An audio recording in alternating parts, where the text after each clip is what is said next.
Hello everyone, welcome back to another video. My name is Betha and you're watching Betha Fowl. As per the title of the video, you already know what you're going to be doing.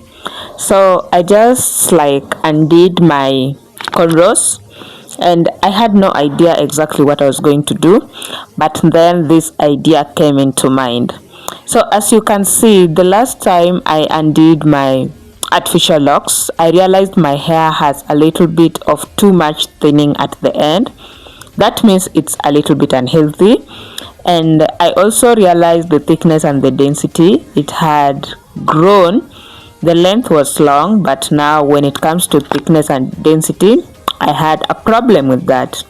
Now my edges have also been gone. I don't know where they're gone to, but those locks did a number on me. So this is how my hair looks like. So immediately I took my cornrows down, my locks down. I decided to get the cornrows because I felt it was a simple hairstyle that would manage me very well, which it did. And I think I'll be redoing that style because it was so simple and so nice. So this is my hair. While I was taking down the cornrows, something came into my mind and it was dyeing the hair. Now, this is because I already had some dye at the house. I bought some dye some times back. And 2, it's because I felt I still was going to just trim my ends. So I thought dyeing won't be of any harm because I need my ends trimmed and in large amounts, I need a big chop, a really big one. So I'll be trimming my ends soon. I don't know when, but now the idea came into my mind that I should dye my hair.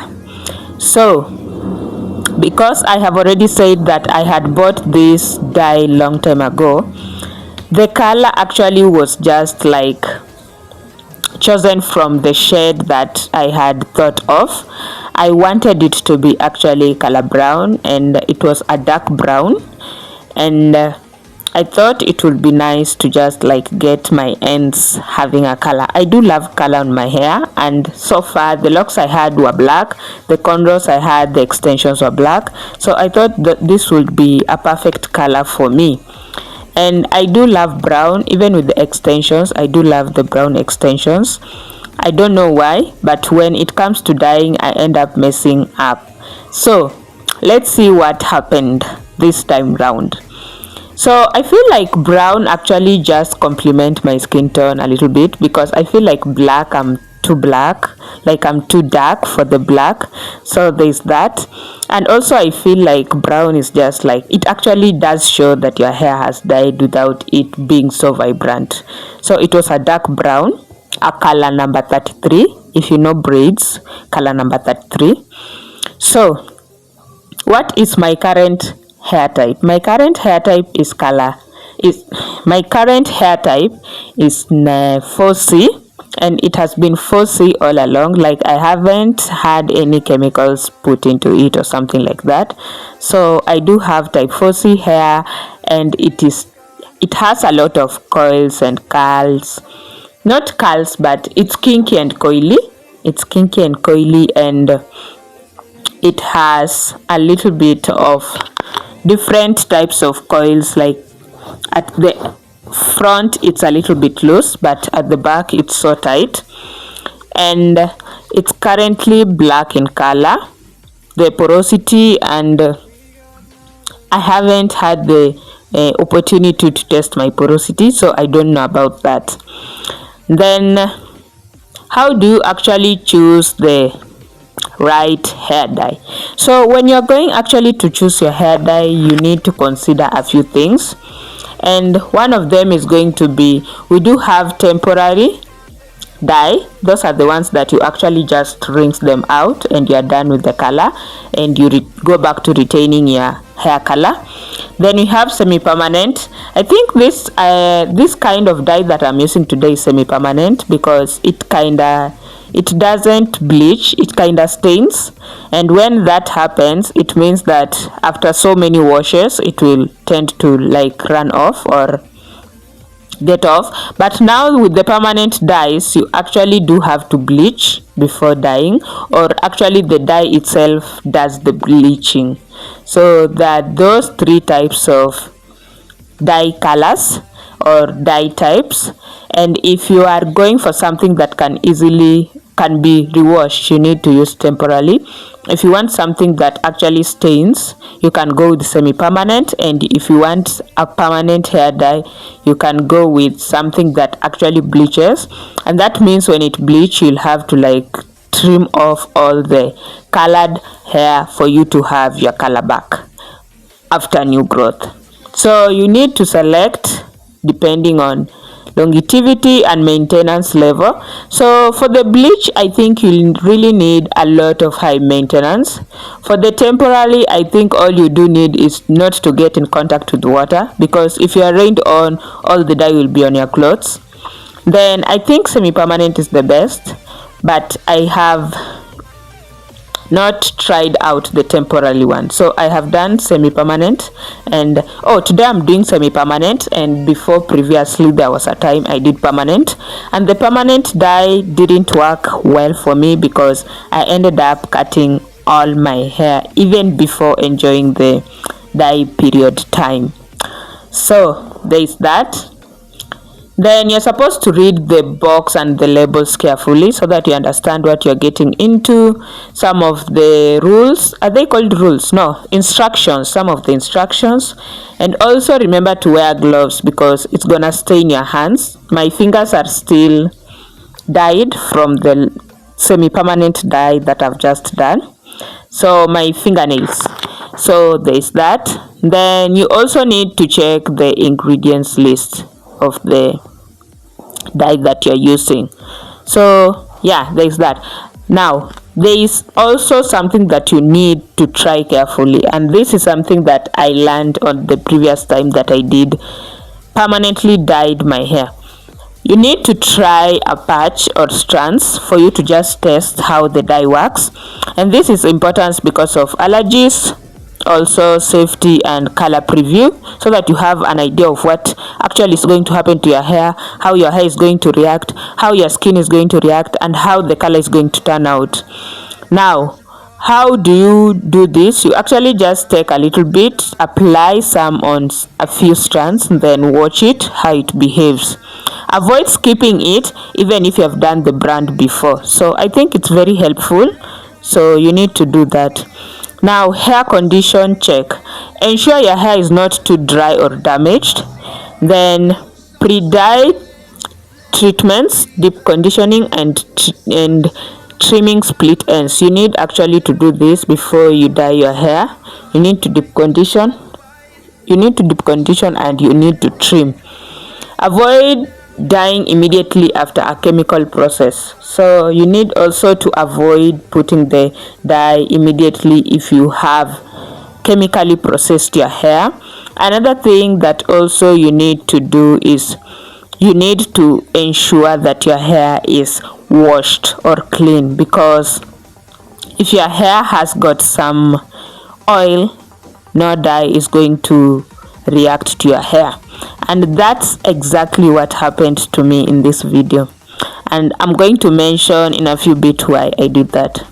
Supplies you'll need gloves, you'll need an applicator brush, ball, clips, and an old t-shirt or towel.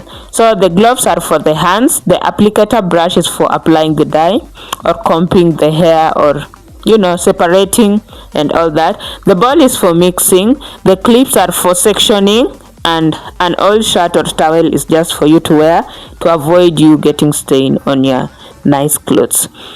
Comb for section and a timer. You also need a mirror. You need petroleum jelly for the hairline to avoid over bleaching the hairline. Then you also need a shower cap just for you to put on while you wait for the timer to move around for the time to be done. Mix the dye. Follow the box and the brand rationing instructions exactly. Don't overdo or underdo, because it might not work. It might not dye your hair exactly how you expect it to be or how it's supposed to be.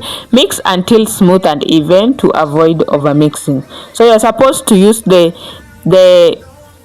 comb or the, what is it called, applicator brush tip to just mix it and ensure that it is well prepared. Then prepare enough product for full coverage. Now that's also another thing you need actually to prepare. If you do have long luscious hair that actually falls on the back, you're not going to be using one packet, you'll need more than one. So there's that, because dye comes in very small tiny quantities. I feel like most of them have been packed well enough for people with short hair, because when you do have long luscious hair, you'll need more than that. So more than one pack. So application technique: divide your hair into manageable sections, because you're going actually to be like to ensure all the parts are well dyed. Start from the roots and ends. Then you need to apply evenly using the brush and fingers with gloves. Don't forget to put on your gloves because your hands are going to be stained. Then you also need to ensure that the hair is well saturated with the dye, because you are only going to do this once, and then you're going to sit and wait for it to actually like mix or dye your hair. So all that needs to be done in steps or while following the instructions, because so for the timing process, you're going to set a timer as per the instructions. Don't guess. Then also remember to check midway if it has actually like, if the bleaching, like for the bleaching dye, it actually like process. You just see, you know when it has fully dyed your hair or not. So retain warmth while you wait. And mistakes to avoid: overlapping dye or having previously colored ends. Then avoid dyeing for too long, like don't stay with the dye too long. Then avoid skipping strands unless you're going for that design. Apply on dirty or heavy hair products. So that's exactly what I did. That's the mistake that I did. When I took down my hair, I felt like I had to wash it before actually applying the dye. But then I felt that if I was going to detangle it before washing, then come back, section it again, then apply the dye, it's going to take me a longer period. So I decided I'm just going to section it and apply the dye, then let it sit, and after that go ahead and wash my hair. So that's what I did, and believe me, nothing happened. Like, I did all this for nothing. I had no ends dyed, I had no color retention, I had nothing to show up for. So make sure you do apply dye on clean hair. Tips for a vibrant color: use color safe shampoo and cold water for rinsing. Then add a few drops of dye in conditioner for upkeep. So you're supposed to actually use cold water for rinsing. Avoid heat styling for the first few days. Then after dyeing the color reveal, show raw results on natural or indoor lighting, then compare with the one that is on the box, so that you know if this did happen, like was it the way you expected, or it did turn out to be something else. Now you need actually to have an aftercare routine, and this where you use an free shampoo, moisturizing mask, and regular protein treatment for dyed hair.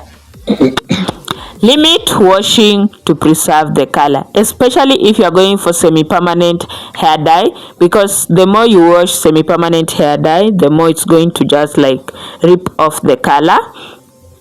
How to maintain the color: refresh using tinted conditioner or gloss.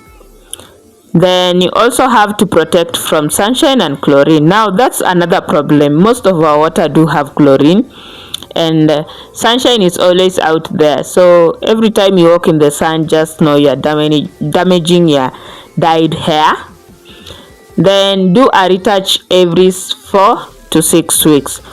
I do love people who actually maintain dyed hair, because I do envy them, because I do love colors. And there's this chick, I think she's called Chid Febs or something like that. Febs. She has amazing dyed 450 color. 450 color is the color of the braid. It's a color of a braid, so her hair is dyed in such a way it looks like the braid 450. It looks so amazing. And if you're wondering what color is 450, it actually does look orangish.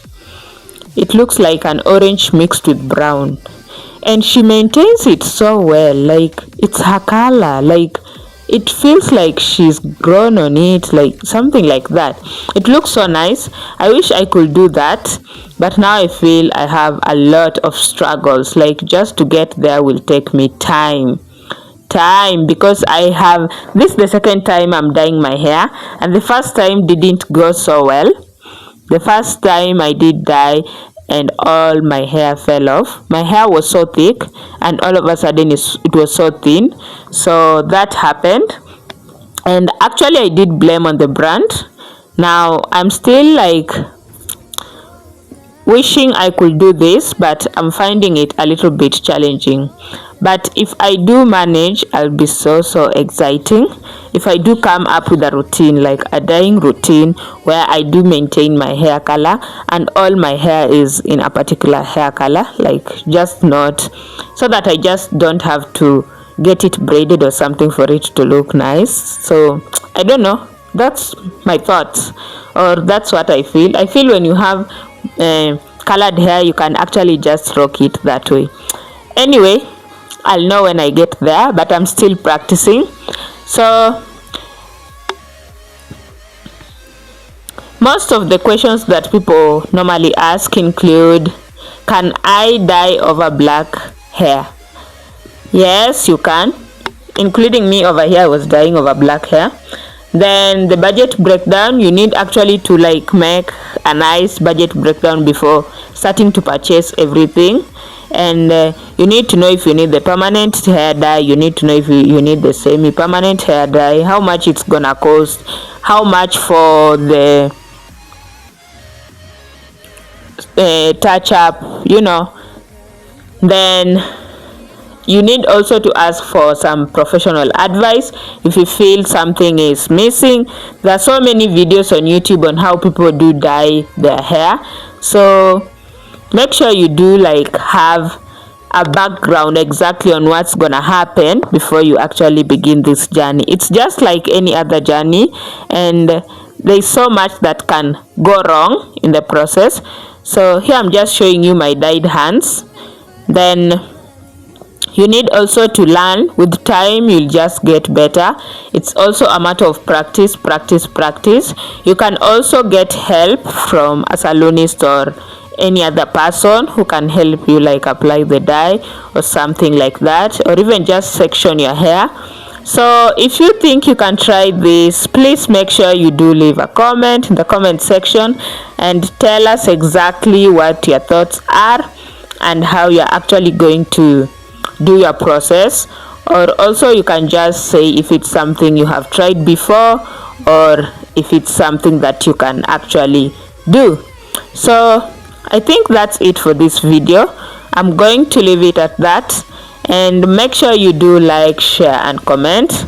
I did not actually end up showing the color of my hair after I did wash, because it was actually still black, and honestly I was disappointed. So until next time, see you people, bye. So this me after showering, just waiting for my hair to dry, and I was really disappointed.